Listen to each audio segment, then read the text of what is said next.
Nasceu no dia 8 de janeiro de 1894 e ainda muito novo, ele recebe a visita de Nossa Senhora e nessa visita ela apresenta duas coroas para ele, uma coroa branca e uma coroa vermelha. Pede para ele escolher, né? Qual que você escolhe? E Raimundo então olha para ela e ele responde, né? Eu quero as duas. Então ele faz a opção pelas duas.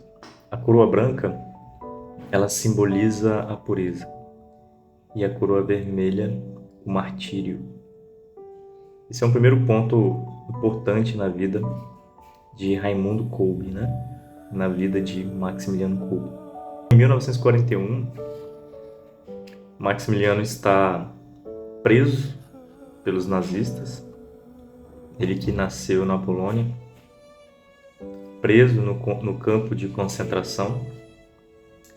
Aconteceu um fato muito peculiar naquele local. Devido a algumas tentativas de fuga, os soldados então, eles resolvem separar na verdade. Eles separam algumas pessoas e os colocam em covas, em locais preparados para colocar essas pessoas.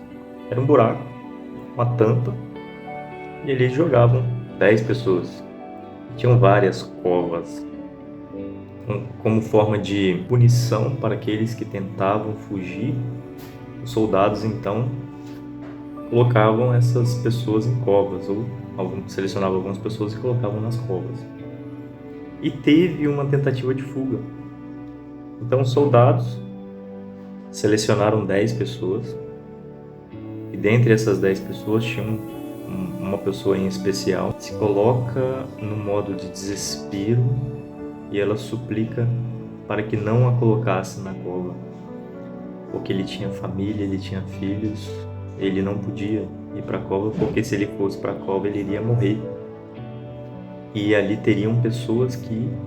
lá fora teriam pessoas que estavam esperando. Vendo o sofrimento daquele homem, vendo a dor, a angústia daquele pai, Maximiliano, que não tinha sido escolhido, então ele se coloca no lugar desse homem, ele pede para trocar de lugar. Outro fato importante. Primeiro, ele escolhe as duas coroas, a coroa da pureza e a coroa do martírio, e depois ele escolhe trocar de lugar. Ele escolhe ir para a cova. E assim os soldados o fizeram, colocaram ele mais 9 na cova. E era um buraco onde não tinha comida, não tinha bebida, não tinha nada, só tinham aquelas pessoas dentro daquela cova, num lugar fechado e inóspito. Então tinha um caso de canibalismo, mortes aconteciam, as pessoas não eram retiradas pelos soldados, eles escolhiam se iriam tirar ou não. As pessoas mortas dali iam morrendo um após o outro, e eram várias covas. E tem relatos também de que soldados diziam que nas outras covas havia muito desespero, mas na cova onde estava Maximiliano Kolbe, ali existia muita paz. Ali tinha muita paz. O que esse homem fez de especial? Esse homem simplesmente ele praticava o seu ofício enquanto padre. Ele confessava as pessoas, ele preparava aqueles homens para a morte. Então esse padre, ele simplesmente praticava o seu ofício, ele confessava as pessoas, ele preparava esses homens para a boa morte, ele ensinava as orações, ele cantava junto com eles. E assim foi morrendo um, morrendo outro. Eles não tinham alimento, morrendo um, foi morrendo outro. E havia muita paz naquela cova. Havia muito amor naquela cova. Os dias foram passando e aquele homem cada vez mais forte, cada vez mais forte. E as pessoas iam morrendo, morrendo, morrendo. Até que chegou um ponto que os soldados não sabiam o que fazer, porque nada podia matar aquele homem, nada podia Nada. E ele, de fato, estava entregue ali. A sua vida estava entregue nas mãos do Senhor. Desde o primeiro momento onde ele havia escolhido essa coroa da pureza, nada que era externo mais o poderia abalar.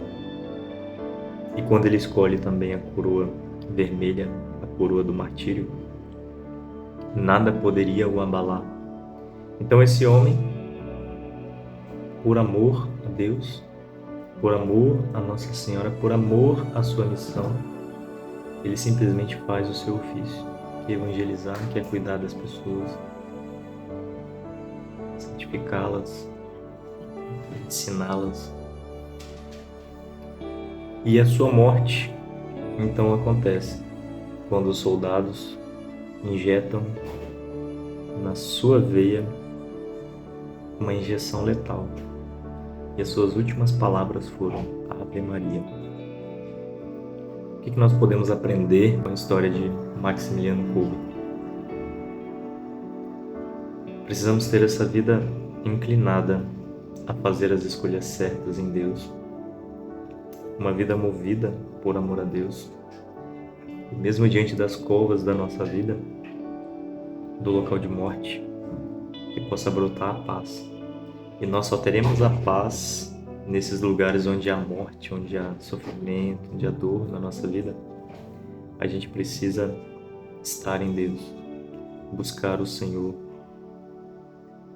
Até o último instante da vida daquele homem, sem alimento, sem água, sem bebida, sem comida, sem nada.